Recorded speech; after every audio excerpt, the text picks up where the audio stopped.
Hello friends, welcome to Pebbles.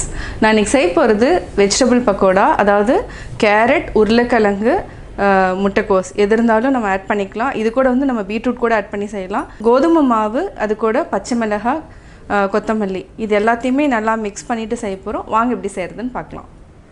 தேவையான பொருட்கள் நம்ம ஒரு கேரட்டை துருவி வச்சிருக்கிறோம், ஒரு உருளைக்கிழங்கு, ஒரு கைப்பிடி கொத்தமல்லி, கொஞ்சமாக வந்து கருவேப்பிலை ஆட் பண்ணிக்கலாம். ஒரு பெரிய வெங்காயத்தை பொடியாக நறுக்கி வச்சுருக்கிறேன், 2 பச்சை மிளகாய் பொடியாக நறுக்கி வச்சுருக்கிறேன். இது வந்து முட்டைக்கோசும் கொஞ்சமாக ஓரளவுக்கு இருந்தாலே போதும், ஒரு கைப்பிடி அளவுக்கு இருந்தாலே போதும். இதையும் நான் பொடியாக நறுக்கி வச்சுருக்கேன். 1 கப் கோதுமை மாவு எடுத்துக்கலாம். இதுக்கு வந்து அதாவது ஸ்டிக்கியாக இருக்குங்கிறதுனால நம்ம 3 டேபிள் ஸ்பூன் அரிசி மாவு, 3 டேபிள் ஸ்பூன் கடலை மாவு இது ரெண்டுமே ஆட் பண்ணிக்கலாம். தேவையான அளவு உப்பு, 1/2 டீஸ்பூன் அளவுக்கு நம்ம மிளகாத்தூள் ஆட் பண்ணிக்கலாம். இப்போ வந்து எல்லாத்தையும் நம்ம ஒன்றா மிக்ஸ் பண்ணிக்கலாம். கேரட், முட்டைக்கோஸ் இதையுமே நான் கிரேட் பண்ணியிருக்கேன், உருளைக்கிழங்கு, பச்சை மிளகாய், கருவேப்பிலை, கொத்தமல்லி தழை, வெங்காயம் இது எல்லாத்தையுமே நம்ம ஃபஸ்ட்டு மிக்ஸ் பண்ணிக்கலாம். ஃபஸ்ட்டு நம்ம உப்பு, மிளகாத்தூள் ஆட் பண்ணிக்கலாம்.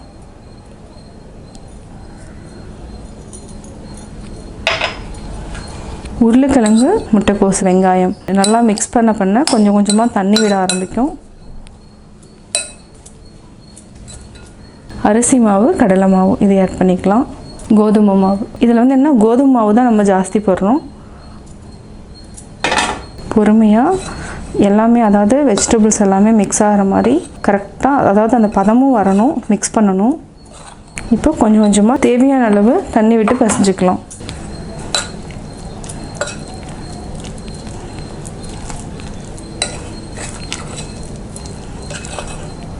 இப்போ இன்னும் கொஞ்சமாக மட்டும் தண்ணி விட்டுக்கலாம், ஜாஸ்தி வேண்டாம்.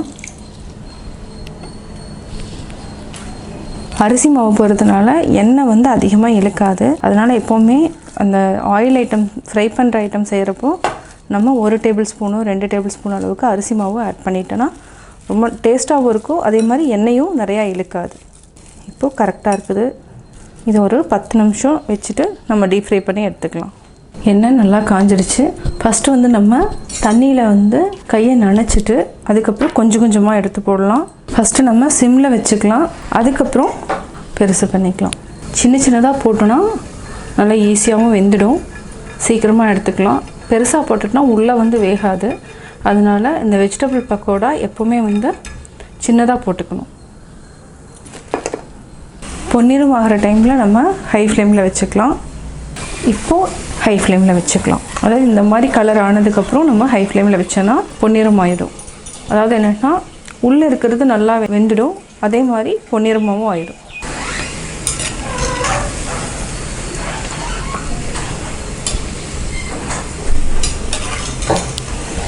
நல்லா வெந்துடுச்சு, பொன்னிறமாக ஆயிடுச்சு. இப்போ நம்ம எடுத்துக்கலாம். எண்ணெயை வந்து வடிச்சுக்கோங்க.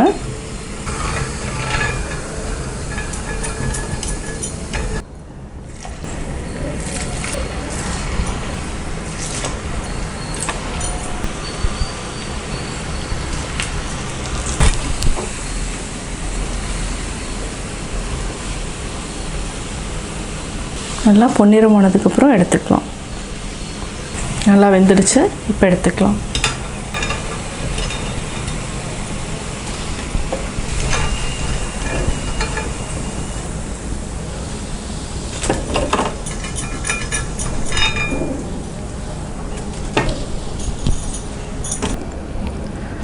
Vegetable pakoda ready.